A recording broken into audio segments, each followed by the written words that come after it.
belajar tentang pecahan senilai. Pecahan senilai itu artinya pecahan yang nilainya tetap sama jika pembilang dan penyebutnya dikalikan atau dibagikan dengan bilangan yang sama. Supaya tidak bingung, kita langsung masuk ke contoh. Saya punya 3 kue. Oke, ada 3 kue. Yang pertama saya potong menjadi 2. Saya potong menjadi 2 bagian. Kita tahu bahwasanya yang saya arsir ini besarnya itu setengah. 1 kue dibagi 2 potong atau 1/2. Oke, sekarang yang tadi itu, yang saya potong itu, saya potong lagi, saya arsir lagi, tetapi saya potong lagi menjadi 2. Nah, berarti nilainya ini 1, 2 dari 4 potong, karena semua 4 potong. Oke, sampai di sini mengerti ya, bahwasanya setengah itu sama dengan 2/4. Coba kita lihat, sama kan? Tadi ini dipotong menjadi 2 potong, besarnya seperti ini. Dipotong menjadi 4 potong, besarnya sama. Tapi namanya berbeda, 2/4, sedangkan ini setengah.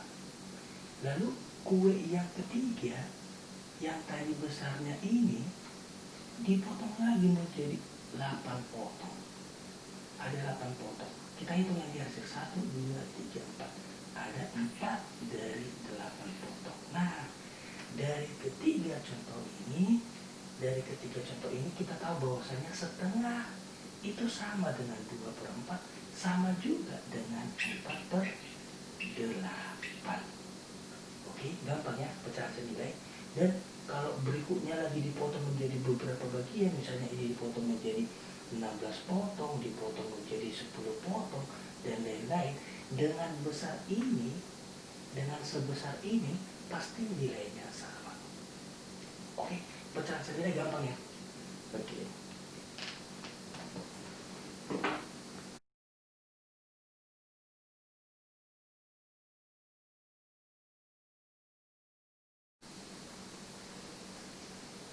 Oke, sekarang kita masuk ke membandingkan pecahan.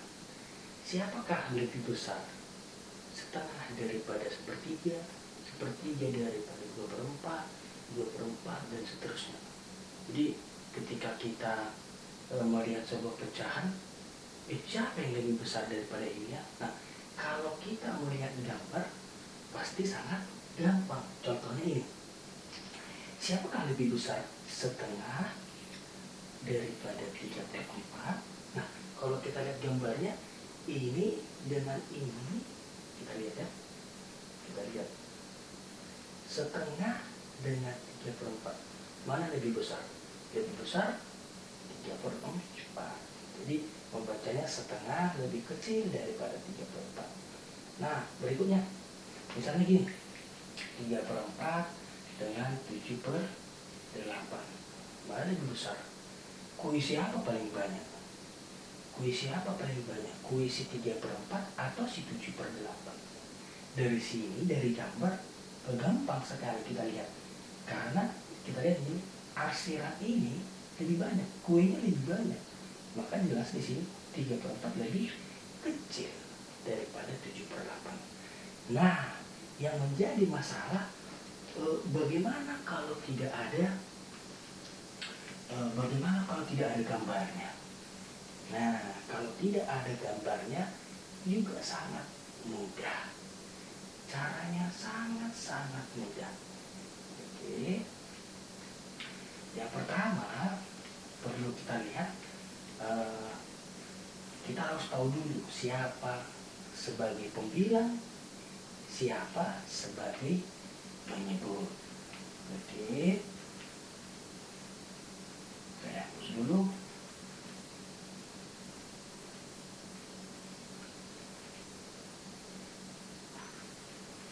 Oke, kita ketahui kalau misalnya dibilang A per B, maka A dikatakan sebagai pembilang dan B dikatakan sebagai penyebut. jadi kalau ada misalnya pecahan yang seperti ini, 1/4 bandingkan dengan 1/3. Ini kalau misalnya kita bayang-bayangkan pasti gampang. 1 kue dibagi 4 orang dengan 1 kue dibagi 3 orang, pasti lebih besar kue siapa? Iya, kue yang si 3 orang. Maka yang 1/4 ini, yang 4 orang ini pasti lebih sedikit. Karena di sini 4 orang yang membagi, sedangkan kue yang di sini 3 orang yang membagi. Oke, gampang ya. Oke, contoh lagi, misalnya gini, 2/5 titik-titik 4/5. Oke, tadi di sini di atas pembilannya yang sama, sedangkan di bawah penyebutnya yang sama. Coba kita bayang-bayangkan saja, 2 kue dibagi 5 orang, oh kira-kira segini, ya kira-kira segini. Nah, dengan 4 kue dibagi 5 orang, kira-kira segini. Berarti lebih banyak dong kue yang ini. Iya, lebih banyak kue yang ini. Gampang ya? Oke, sekali lagi kita buat contoh lagi. 2/7 bandingkan dengan 2/6. Oke, atau kalau kita bandingkan 2/8. Oke. 2/7, 2 kue dibagi 7 orang dengan 2 kue dibagi 8 orang. Kira-kira kue siapa paling banyak? Ya jelas yang 7 orang.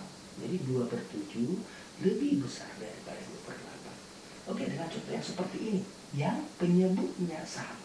Penyebutnya sama. Contoh kita buat misalnya 1/4 bandingkan dengan 2/4. Oke, boleh dengan kata-kata lain kita buat misalnya gini, 1/4 bagian. Jadi ada misalnya 1 kue dipotong 4, ini kita ambil 1 potong. Bayangkan kita ambil 1 potong. Dengan ini ada 1 kue, jadi kira-kira begini. Ini dengan ini. Ini 1/4, sedangkan ini 2/4. Nah, kue siapa paling banyak? Ya kue ini. Jadi 1/4 lebih kecil daripada 2/4. Gampang dong? Iya, gampang. Sangat gampang. Tetapi yang menjadi masalah adalah ketika pecahannya berbeda. Misalnya, ini kan ada syarat-syarat melihat. Ini jika penyebutnya, pembilangnya sama, sangat gampang. Pembilangnya sama, ini sama-sama 1. Yang soal nomor 2, penyebutnya sama-sama 5. Ini pembilangnya sama-sama 2.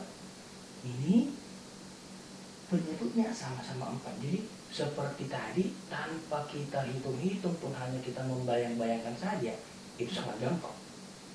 Tetapi kalau soalnya misalnya seperti ini, 2/4 manakah lebih besar atau lebih kecil daripada 3/5? Kalau ini pasti susah kita bayangkan. Pasti sudah kita bayangkan.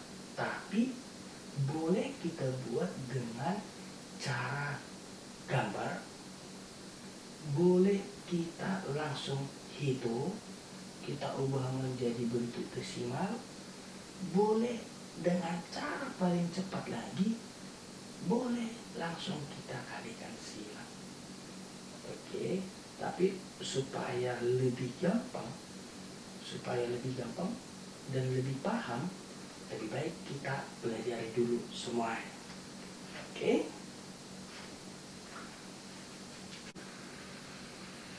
Kue pertama saya potong menjadi 4 bagian. Jadi kalau mau kita ambil 2/4, jadi besarnya sebesar ini. Ini 2/4.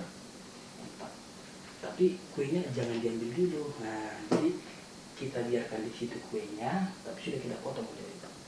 Nah, dengan kue yang sama, kita potong lagi menjadi 5 potong supaya dapat sebesar apa, sebentuk apa sih 3/5 itu dibagikan 2/4. Nah, oke. Jadi saya potong lagi.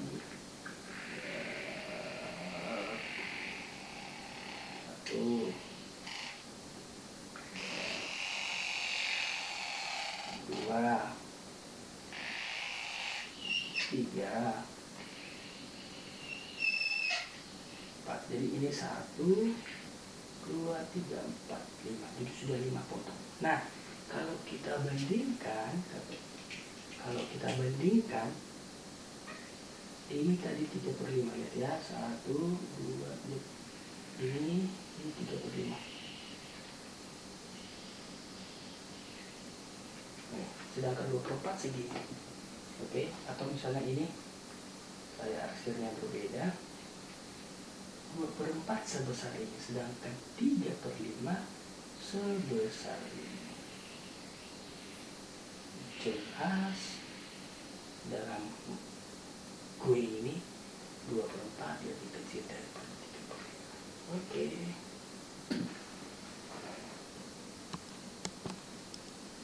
Kan ke bentuk desimal. Jadi 2 dibagi 4. 2 dibagi 4 tidak mencukupi. Lalu kita pakai bantuan, pakai 0, lalu kita tambahin di sini 0. 20 dibagi 4 hasilnya 5. 5 kali 4 20, habis. Sisanya 0. Oke, jadi 0,5. Jadi di sini 3 dibagi 5, 3 dibagi 5 nggak mencukupi. Lalu kita pakai bantuan, pakai sama seperti yang di kiri tadi. Jadi kita tambahin di sini. 30 dibagi 5, 5 kali berapakah supaya 30 atau mendekati 6? Sudah pas. Oke. Jelas di sini 0,5, 0,6. Jadi 0,5 lebih kecil daripada 0,6. Jadi jelas di sini 2/4 lebih kecil daripada 3/5. Oke. Dari kemungkinan pertama dengan memakai gambar dan cara kedua dengan menghitung seperti ini, tetap 3/5 lebih besar. Tapi rasanya ini terlalu panjang hanya untuk mengerjakan soal seperti ini, sepanjang ini. Ada nggak cara yang lebih cepat? Ada. Itu cara ketiga. Cara ketiga seperti ini. Oke, cara ketiga adalah seperti ini. Caranya dengan kita kalikan langsung. Jadi 2/4 dengan 3/5. Jadi atas kali bawah, saya tulis di sini, atas kali bawah dengan bawah kali atas. Oke, jadi kata kuncinya ini. Jadi atas kali bawah, 2 kali 5 berapa? Ya, kita tulis di sini 10. Lalu bawah kali atas, 4 kali 3 berapa? 12. Nah, dari sini ini 10, ini miliknya ini, sedangkan 12 itu miliknya ini. Jelas 10 itu lebih kecil daripada 12. Nah, dari 3 kemungkinan itu, dari 3 cara itu jelas bahwasanya 3/5 itu lebih besar daripada 2/4. Nah, gampang kan? Oke, untuk nanti soal-soal berikutnya boleh dicoba ambil kertasnya dulu, lalu ambil bukunya, coba pecahan-pecahan yang sama penyebutnya bandingkan. Boleh dengan membayangkan langsung, atau dengan pecahan yang sama pembilang, boleh langsung membayangkan. Dengan sama penyebut, boleh langsung membayangkan. Tetapi kalau dengan berbeda pembilang dan berbeda penyebut, kita tidak bisa membayangkan. Boleh kita membuat gambar, boleh, tapi terlalu lama. Boleh kita menghitung, boleh, makin mantap. Boleh dengan lebih cepat, boleh. Oke.